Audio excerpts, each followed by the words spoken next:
Hey everyone, this is Wobbly Wallaby. Today I'll give you 10 reasons to play Solo Leveling Arise as a free-to-play player. I am a 100% free-to-play player who has been playing this game for 9 days and has racked up over 20 hours of gameplay. I'm currently at level 33 and chapter 8 of the main story, and I plan to continue going free-to-play as long as possible. I love the anime Solo Leveling, so when I saw this game having early access in Canada, I immediately started playing it. I'm currently on episode 11 of the anime, so I'll give you my thoughts on how this game adds value to those who love the anime as well. Reason 1. This game is enjoyable even for free-to-play players. Up to chapter 4 of the main story, you can use all the gear and hunters given to you for free.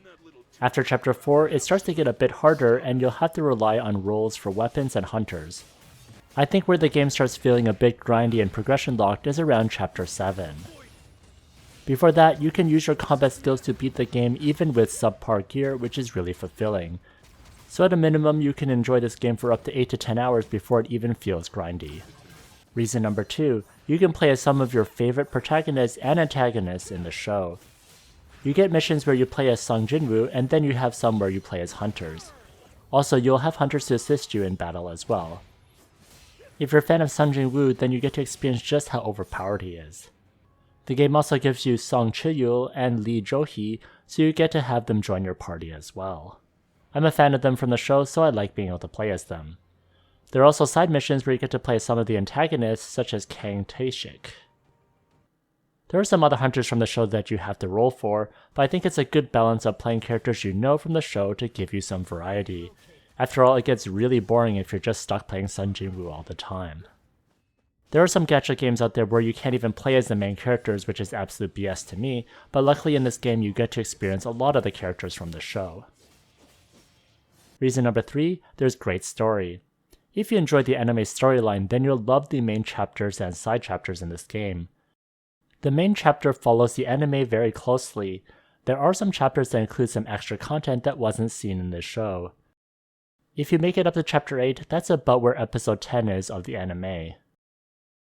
There are also other side chapters that gives you some backstory, so if you wanted to know the history of some of the characters, you can find out more here. This backstory was not in the anime. So the good thing is the story doesn't feel stale, and even if you watch the show, now you get some extra backstory as well. Reason number 4, this game requires strategy and skill. I like games where you can move around and time your skills. I'm not a fan of turn-based RPGs where I feel like I can't move around spatially to gain an advantage.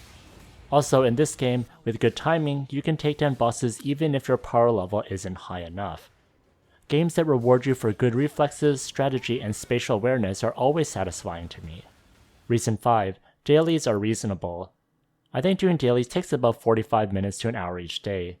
I complete all the gates that get refreshed each day, do mining, do hunter archives which refreshes, and then try to progress with some of the other instances. For gates, which take the longest time each day, there is an auto feature, so for weaker dungeons you can just let it run while you do something else. For the harder ones, you can't. Reason number 6, there's a reasonable pity timer and free rolls from progressing in the game. Even without spending any money, there are enough currencies to get quite a few rolls. I've been able to get 2 SSR characters so far, and the sign-in bonus at day 7 also gives you another SSR character. From doing the story, you get enough tickets to roll many times for the select draw, and then I use all my essence stones to roll for the rate up draws. So even as a free-to-play player, you get SSR characters, which is fantastic. Reason number 7, there are plenty of game modes. I haven't unlocked all of them yet, but from the ones I played, it's challenging and fun. I feel like there's more stuff to do than there is time in the day, which is good.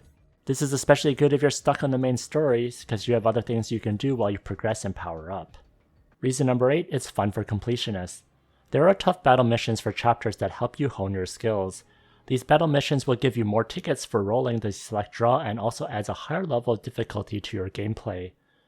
This is where you really learn how to do things more efficiently, which helps out a ton later. In this battle mission, one of the challenges is to take damage less than 33 times, so you gotta get good at dodging.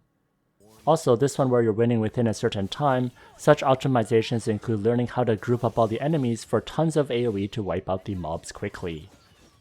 There's also an achievement section which gives you rewards as well, so you constantly feel like you're getting rewarded for progressing. Games that don't constantly give achievements sometimes feel like you're not getting anywhere, so I appreciate this system.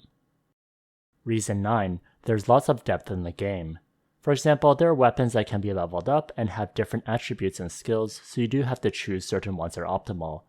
You also have artifacts that can be enhanced to give bonuses, you have different skills that can be leveled up and chosen from, and you have stats that can be invested in as well.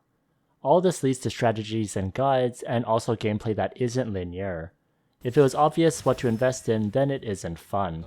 Experimentation leads to more depth, which is what I like in games. And finally, for reason 10, you get to feel like Sun Jinwoo.